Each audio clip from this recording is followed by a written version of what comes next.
इस जगह की ब्यूटी देख के मैं हिमाचलियों को एक ही चीज़ बोलना चाहूँगी भाई, कि ये बोलना बंद कर दो कि हिमाचल में घूमने के लिए कुछ नहीं है। ऐसे ही हिमाचल तो यार निकलो तो सही घर से, देखो तो सही बाहर निकल के कि किस जन्नत में रहते हैं हम। मुझे नहीं लगता ये जन्नत। Welcome back to my channel. So कैसे हो आप सब? उम्मीद करती हूँ कि सब अच्छे ही होंगे। और आज मैं जा रही हूँ कमरूनाथ टेम्पल, जो कि हिमाचल के मंडी डिस्ट्रिक्ट में है। कमरूनाथ मंदिर के सामने एक झील भी है। ऐसा माना जाता है कि दुनिया में वो एकलौती झील है जहाँ पर पानी से ज़्यादा हीरे जवाहरात हैं। सोना चांदी चढ़ाने से लोगों की इच्छाएं पूरी होती हैं। जो कमरूनाथ देवता हैं वो उनकी इच्छा पूरी करते हैं, इसलिए लोग वहाँ पर मन्नत मांगते हैं और जब उनकी इच्छा पूरी हो जाती है तो वहाँ पर वो अपने गहने जो है वो चढ़ा देते हैं। ऐसा माना जाता है कि उस झील में अरबों का खजाना है। सो गाइज़, मैंने अपनी जर्नी स्टार्ट कर दी है सुंदरनगर से और मैं जाऊंगी बाया बस। एंड अगर आप इन फ्यूचर कमरूनाथ जाना चाहें तो मैं आपको पूरी तरह से गाइड करूंगी कि कैसे आप वहां पे रीच कर सकते हैं। So let's go. ये है प्राइवेट बस, सरकारी भी थी वहाँ पे, लेकिन जो कि जा रही थी परसों, लेकिन वो चलती 9:30 बजे। अभी बजे हैं सुबह के 9।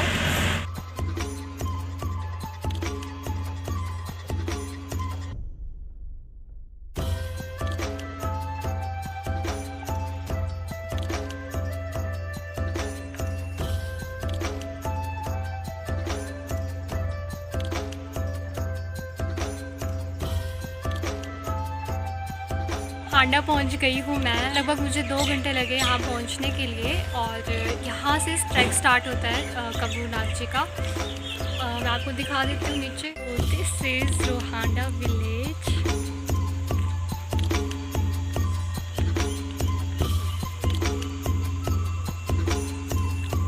देखो कितनी ज़्यादा धुंध है, पर बहुत ज़्यादा धुंध है और जिसकी वजह से बहुत ठंड भी हो गई है। सो मुझे आइडिया नहीं था कि यहाँ पे इतनी ठंड हो सकती है। दैट्स व्हाई मैंने स्वेटर वगैरह कुछ नहीं डाली। फिर मैंने एक लोकल को बोला कि क्या आप मुझे अपनी स्वेटर दे सकते हो। सो वो अभी गई है अपने घर।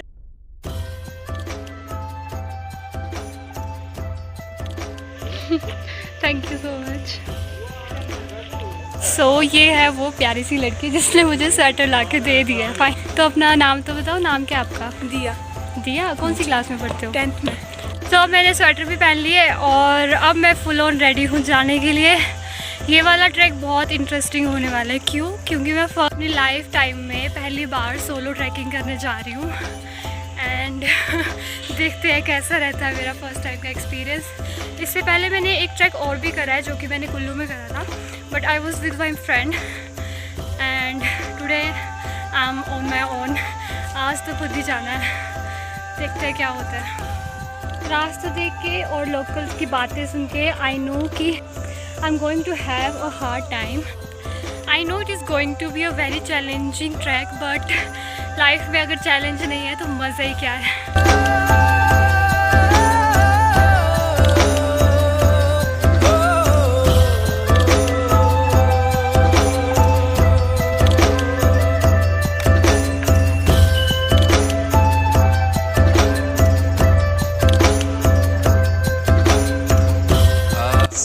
जब मैंने ट्रैक स्टार्ट किया तो मुझे सबने, मतलब लोकल्स ने भी बोला, बस ड्राइवर ने भी बोला, लंबा रास्ता है और आप थक जाओगे, तो आप अकेले कैसे जाओगे।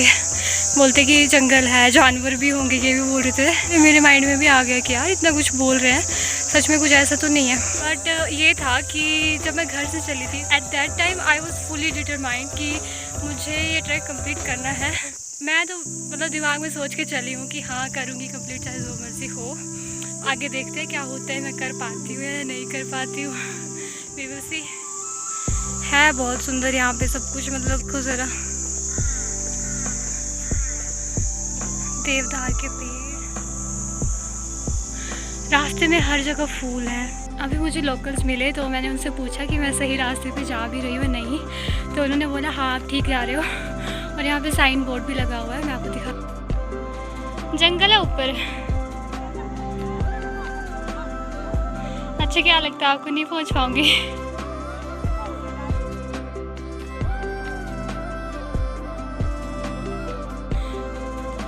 मटर लगा के रखे हुए हैं लोगों ने यहाँ पे।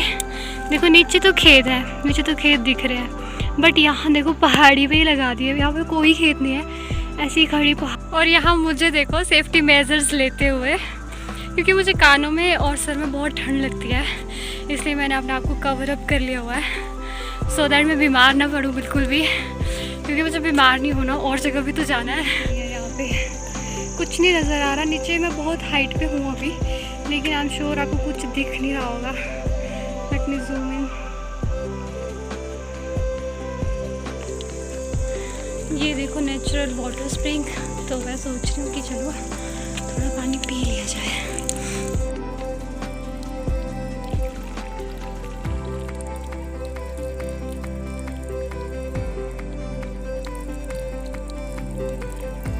ठंडक पड़ गई है बिल्कुल, क्योंकि चलने से गर्मी तो लगी रही है।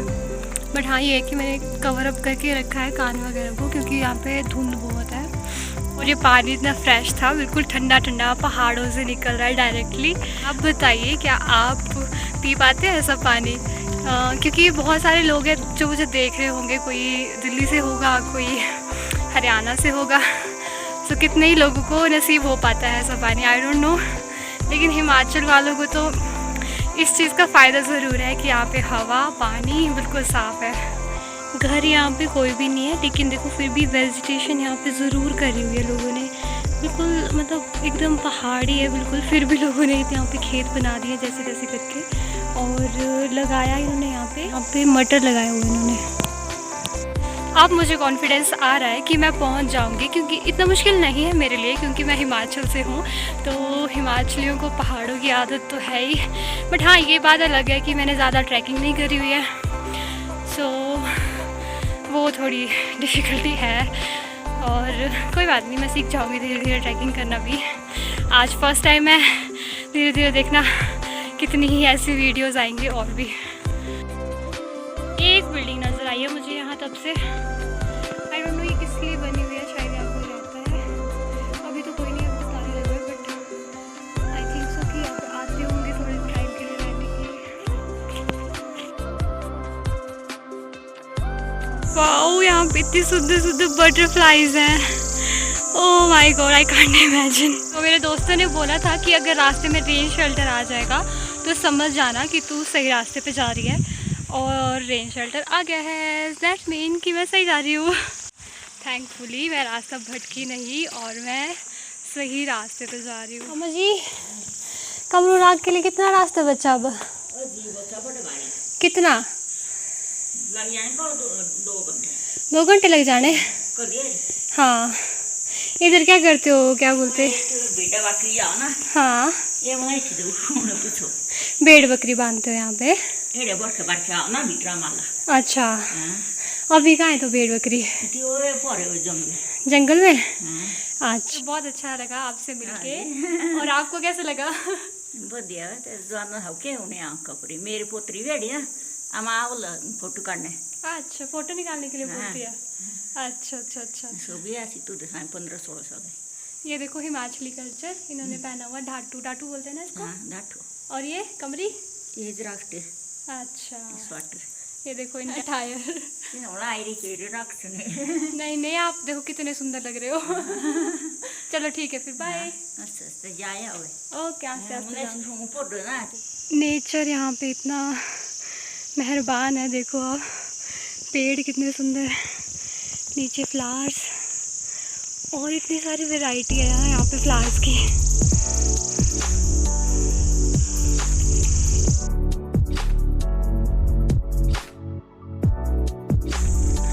घास लगी हुई है यहाँ पे, इतनी लंबी हो गई, पूरी लेट चुकी है घास।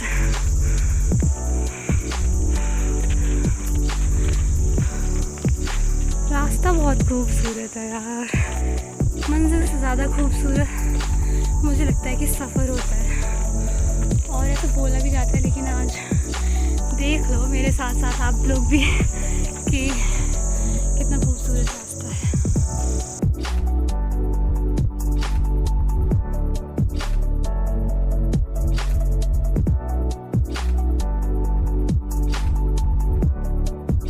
I am feeling so good.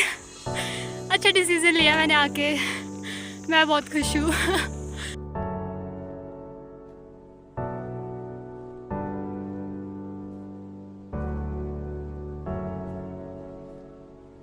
11 बजे चली थी मैं रोहांडा से। मैंने ट्रैक स्टार्ट किया था 11 बजे और मैंने अभी तक एक बार भी रेस्ट नहीं ली। तो अभी देख लो कितने पसीने आ रहे हैं।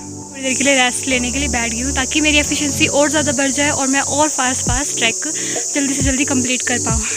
लोकेशन देखिए मेरे पीछे कैसी है।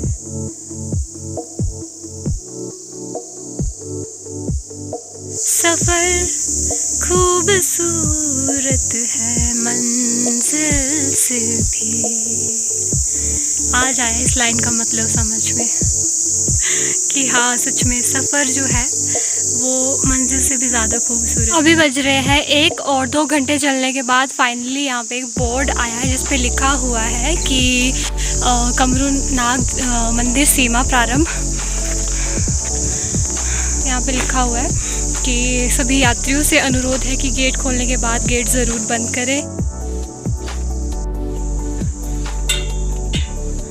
जैसा कि यहाँ पे लिखा हुआ था कि गेट बंद कर दे, तो मैंने गेट बंद कर दिया है और अब चलते हैं जल्दी जल्दी। I am so excited. और यहाँ पे धुंध भी कम हो गई है। मैंने एक चीज़ जो नोटिस करी ना यहाँ पे वो ये थी कि यहाँ पे हर थोड़ी मतलब जगह के बाद डस्टबिन्स लगे हुए हैं। मतलब इतनी ऊपर आके पहाड़ी है ये, लेकिन फिर भी सफाई के साथ कोई कॉम्प्रोमाइज़ नहीं है यहाँ पे। सो मैं रिक्वेस्ट करूँगी कि अगर आप भी कहीं जाते हैं घूमने तो प्लीज़ हमारे पहाड़ों को, हमारी मदर अर्थ को साफ़ सुथरा रखें। मेरे एक फ्रेंड है वो मनाली आए थे सोलांग वैली में, तो उन्होंने बोला कि उनका जो एक्सपीरियंस है वो अच्छा नहीं था वहाँ पे। मैंने बोला क्यों? उन्होंने कहा कि वो समर सीज़न में आए थे, वहाँ पे बर्फ़ तो थी नहीं पर वहाँ पे गंदगी बहुत थी। तो मेरा जवाब यही था उनको कि गंदगी किसने करी? गंदगी भी हम जैसी लोगों ने करी है। अगर हम लोग कहीं पे भी बाहर जाते हैं और गंदगी नहीं फैलाते हैं तो गंदगी होगी कैसे? तो ये हमारी ज़िम्मेदारी है कि अपनी नेचर को, अपनी मदर अर्थ को हम लोग साफ़ रखें। मैं तो ऐसे ही करती हूँ, कोई भी रैपर नहीं फेंकती। तो मैं आपसे भी उम्मीद करूँगी, आपसे भी, और रिक्वेस्ट भी करूँगी कि आप भी ऐसे ही करें कि कुछ भी खाएं रैपर को पॉकेट में डाल लें, बैग में डाल लें, फिर जाके डस्टबिन में डाल दें। वैसे ही फेंकने में क्या है।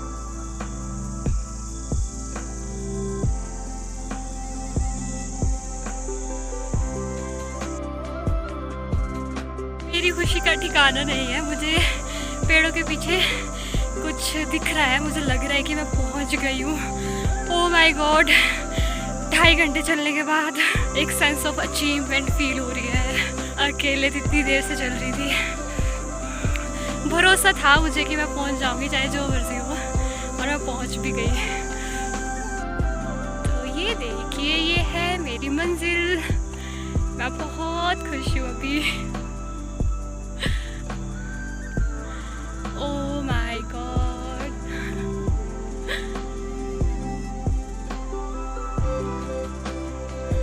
This is so cool.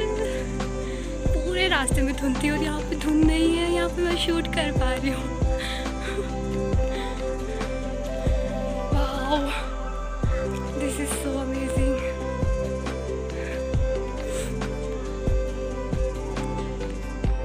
मेरे पीछे है कमरू नाग झील और मैं बहुत खुश हूँ कि मैं टाइमली भी पहुँच गई। अभी 1:30 बज रहे हैं। मैंने अपना सफ़र 2.5 घंटे में कंप्लीट कर लिया है और अब मैं आराम से यहाँ पे रेस्ट कर सकती हूँ, खाना खा सकती हूँ, जो करना है कर सकती हूँ और व्यू का मज़ा भी लूँगी। और साथ में मुझे जल्दी जल्दी भाग के वापस नहीं जाना पड़ेगा क्योंकि मैं टाइमली पहुँच चुकी हूँ। और ये है वो मिस्टीरियस लेक मेरे पीछे। पूरे रास्ते में मुझे कोई नहीं मिला, लेकिन यहाँ पे काफ़ी लोग हैं। अब लग रहा है जाके कि इंसानों में पहुँच गई हूँ पूरा जंगल का क्रॉस करने के बाद। ये यहाँ पे छोटी छोटी शॉप्स, देवदार के पेड़ों से घिरी हुई है ये जगह। सामने देखिए वो है कमरू नाग टेम्पल और ये उसके सामने है झील। चलो अभी आपको जाके मंदिर के दर्शन करवाती हूँ।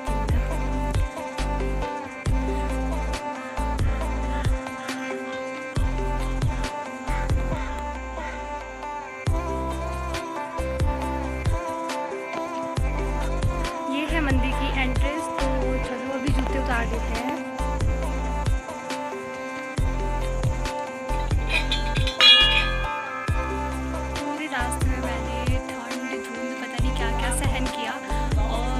यहाँ पे बस पहुँचने की देर थी और यहाँ पे धूप भी आ गई और बहुत रिलैक्स फील हो रहा है। ये है कमरूनाथ जी का टेम्पल।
तो आप सोच रहे होंगे कि आखिर कमरूनाग देवता हैं कौन, इनका क्या इतिहास है। तो पुराणों के अनुसार ये द्वापर युग के देवता हैं और इन्होंने महाभारत का पूरा युद्ध देखा था। महाभारत के समय कमरूनाग देवता कौरवों की तरफ से युद्ध लड़ने जा रहे थे। उस वक्त उन्हें बर्बरीक नाम से जाना जाता था, जो कि घटोत्कच के बेटे थे। और श्री कृष्ण को पता था कि अगर ये उस कौरवों की तरफ से युद्ध लड़ेंगे तो पांडवों का जीतना मुश्किल है। इसलिए श्री कृष्ण ने बड़ी ही चालाकी से उनसे उनका शीश दान मांग लिया था। तो बर्बरीक राजा ने बोला था कि ठीक है, मैं आपको अपना शीश दान दे दूंगा, लेकिन मैं यहाँ पर युद्ध देखने आया था, तो मुझे ये युद्ध देखने की अनुमति। उनके सर को पत्थर से बांध के एक ऊंची जगह पे रख दिया। फिर वहाँ से ही वो पूरा युद्ध देख रहे थे। सिर्फ भी राजा बर्बरीक का सर घूमता था, वो सेना जीतने लग जाती थी। इसलिए श्री कृष्ण ने उनके सर को पत्थर से बांध के पांडवों की सेना की तरफ घुमा दिया, ताकि पांडव ही जीतते रहें। उसके बाद फिर जब महाभारत का युद्ध ख़त्म हुआ तो राजा बर्बरीक ने कहा कि बहुत खून खराबा देख लिया, अब मैं ये सब नहीं देखना चाहता और मुझे किसी ऐसी जगह जाना है जहाँ से ना कोई घर दिखता हो, ना कोई शहर नज़र आता हो। इसलिए समुद्र तल से 9000 फीट ऊपर श्री कृष्ण ने इनको स्थापित कर दिया था। और पानी पीने के लिए श्री कृष्ण जी ने यहाँ पर अपने हाथ से ये झील बनाई थी, जो मेरे पीछे आप देख रहे हो। लेके राजा बर्बरीक को कमरूनाग नाम से जाना जाता है। तो ये थी इनकी हिस्ट्री। और इस झील के बारे में ऐसी मान्यता है कि यहाँ पर जो भी आप मनोकामना करते हैं वो पूरी हो जाती है। और लोग यहाँ पे जब उनकी मनोकामना पूरी हो जाती है तो सोना चांदी चढ़ाते हैं। और जिनके पास ज़्यादा पैसे नहीं होते, जो कैपेबल नहीं होते सोना चांदी चढ़ाने के, वो लोग यहाँ पे पैसे या फिर रुपए चढ़ा देते हैं। बाद में ऐसा बोलते हैं जुलाई के महीने में यहाँ पे मेला लगता है, तो उस वक्त पूरी झील जो है नोटों से भर जाती है। तो बाद में सफाई करते हैं यहाँ पे और उन सारे नोटों को इकट्ठा करके उससे सोना चांदी खरीद के वापस इसी में डाल देते हैं। ये बोला जाता है कि कोई भी इंसान यहाँ पे सोना चांदी नहीं निकालता है, क्योंकि थोड़ा एक डर भी है लोगों को, क्योंकि बोलते हैं कि अगर सोना चांदी अगर कोई चुरा के ले जाए तो यहाँ पे नाग की शेप का एक फूल उगता है। तो कहते हैं कि वो फूल नाग बन के जिसने अगर पैसा चुराया हो उसको जाके डस लेता है। इसलिए लोगों को डर भी काफ़ी है। और यहाँ से आज दिन तक किसी ने कोई भी गहना नहीं निकाला है आज दिन तक।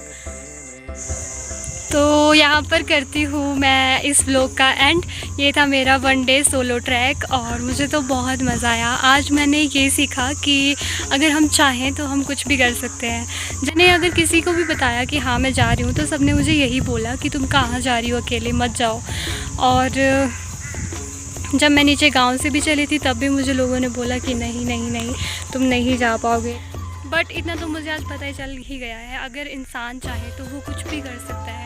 बस फुल डिटर्मिनेशन होनी चाहिए। जैसे मेरे माइंड में थी कि नहीं मैंने पहुंचना है तो मैं पहुंच गई। अगर आपको मेरी वीडियो अच्छी लगी हो तो वीडियो को लाइक करना, कमेंट करना और वीडियो को शेयर करना और चैनल को सब्सक्राइब करना मत भूलना।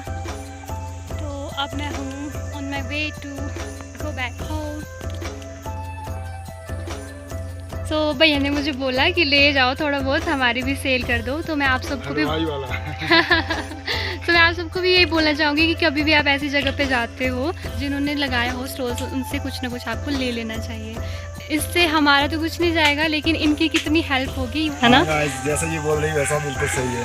हमारा भी कुछ बन जाएगा और आप भी खुश होंगे। तो थोड़ी बहुत इन्फॉर्मेशन है जो मैं आपके साथ शेयर करना चाहती हूँ। ये ट्रैक 8 किलोमीटर है, मतलब आना जाना 16 किलोमीटर।